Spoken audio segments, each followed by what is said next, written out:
Look, the mood in that meeting last night was described as funereal by some big, heavyweight members of the backbenchers coming out with some pretty damning assessment of Liz Truss. You've been speaking to some of them. What have they been telling you? Yes, I mean, much the same. Funereal, abysmal. I was talking to one aide who said his MP had come back in a state. You know, I mean, in a state. In a state, yeah. People are really sort of feeling this is an existential crisis moment, and if there isn't a huge kind of wholesale reversal of the mini budget at the end of this month, I think there will be serious questions asked about Liz Truss's future, if she even makes it that far, to be honest. But a reversal in the mini-budget would be political suicide. Well, I think it's political suicide at the minute, actually. You know, I've been speaking to people who are Truss supporters who are sort of slightly getting bias remorse now. They're backing off, wondering what on earth has happened. And people are sort of seriously talking about what they do now. There is not real appetite for another long, drawn-out leadership contest. I think the country doesn't want it, let alone MPs. But there is a serious question over what they do. And, you know... Well, what do they do? What can they do?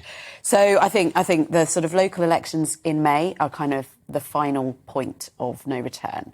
If she makes it that far and they are bad, then that will be the point at which there is another sort of leadership contest. Before then, I think we could see sort of manoeuvres and perhaps, you know, the question is whether or not they can find a unity candidate to form around, which, you know, it's a very... What, a caretaker Prime Minister, in effect? I mean, how does that work without a leadership contest? She would have to resign or yeah, she could be forced out. She could be forced out, and they could just say there's only of no one confidence and all of that. Letters of no confidence, yeah, or treating something, you know, sort of voting against something that would be treated as a confidence measure.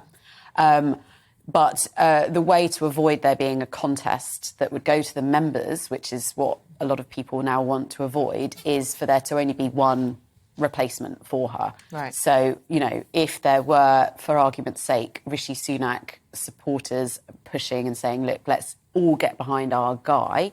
For example, I've seen some suggestions of who that might be. I mean, who have you been hearing? I mean, you know, all of the people that supported him before, really, but increasing numbers because, of course, he's now, you know, sort of benefiting from having told you so, you know, kind of being the Cassandra figure.